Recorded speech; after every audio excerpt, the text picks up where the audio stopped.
एक अनुमान के मुताबिक 30 अप्रैल तक प्रदेश में कोरोना के 1,85,000 एक्टिव केस हो जाएंगे।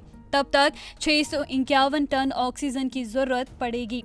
दूसरे राज्यों से ऑक्सीजन लाते हैं तो इसे लाने के लिए 250 टैंकर की जरूरत पड़ेगी। अभी 300 टन ऑक्सीजन की जरूरत है, लेकिन टैंकर सिर्फ 61 हैं, जबकि जरूरत 120 से 130 टैंकरों की है। शुक्रवार को एक्टिव केस 59,183 हो गए, जो गुरुवार को 55,694 थे। रफ्तार ऐसी ही रही तो 30 अप्रैल तक सरकारी अनुमान के एक्टिव केस 1,85,000 से भी ज्यादा होंगे। तब ऑक्सीजन डिमांड 700 टन होगी। सरकार का दावा है कि शुक्रवार को 336 टन ऑक्सीजन की व्यवस्था हो गई है। ये 20 अप्रैल को 445 टन, 25 अप्रैल को 565 टन हो जाएगी। भिलाई, बोकारो, राउरकेला, जमशेदपुर समेत दूसरे जगहों से ऑक्सीजन लाने के लिए टैंकर जुटा रहे हैं। प्रदेश में ऑक्सीजन की भारी किल्लत देखने को मिल रही है। धार जिले के औद्योगिक क्षेत्र पीथमपुर में ऑक्सीजन प्लांट के बाहर वाहनों की भारी भीड़ देखी जा रही है।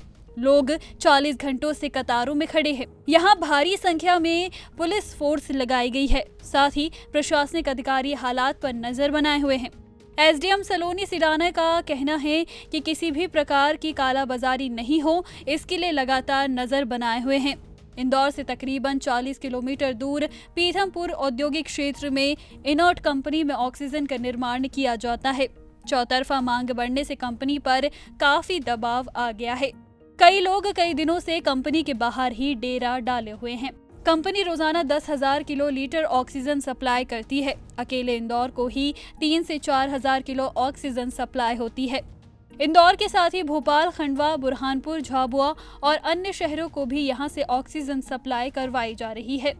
ऑक्सीजन सिलेंडर से भरे ट्रक लेकर जाने वाले ड्राइवर का कहना है कि किसी भी अस्पताल में ऑक्सीजन की कमी आती है तो तुरंत प्रबंधक फोन करता है। सबसे पहले उन अस्पतालों में ऑक्सीजन पहुंचाने की कोशिश की जाती है जहां गंभीर मरीज भर्ती हैं। घंटा मतलब ये सेवा में उपलब्ध रहे हैं, वो लोगों की सेवा कर रहे हैं। 24 घंटे हॉस्पिटलों में ये सप्लाई कर रहे हैं। कौन कौन से हॉस्पिटलों में कर रहे हैं? या हम ये डिनाइट में कर रहे हैं, आर्बिंदो में कर रहे हैं, उसके बाद में अपने वो भंडारी हॉस्पिटल में कर रहे हैं, लाइफ लाइन में कर रहे हैं। कहीं में कमी दिखी, कहीं कमी आई नजर? अभी तक तो कमी हम पूरी कर रहे हैं, जहाँ तक कोशिश हमारी पूरी चल रही है। रात 24 घंटे मेहनत कर रहे हैं इसके पीछे। मध्य प्रदेश के अस्पतालों में ऑक्सीजन की कमी से कई जगह मौतें भी हुई हैं। हालांकि सरकार ये मानने को तैयार नहीं है। सूत्रों के मुताबिक जबलपुर में लिक्विड प्लांट में आई खराबी के कारण ऑक्सीजन सप्लाई बंद हो गई थी, जिससे बीते गुरुवार सुबह 5 मरीजों की मौत हो गई। भोपाल के अस्पतालों में भी बीते सोमवार को भी 5 मरीजों की मौत हो गई। भोपाल के 2 दर्जन अस्पतालों में ऑक्सीजन को लेकर अफरा तफरी मची हुई है। मरीज के परिजनों को समझ नहीं आ रहा कि वे क्या करें। ईटीवी भारत, मध्य प्रदेश।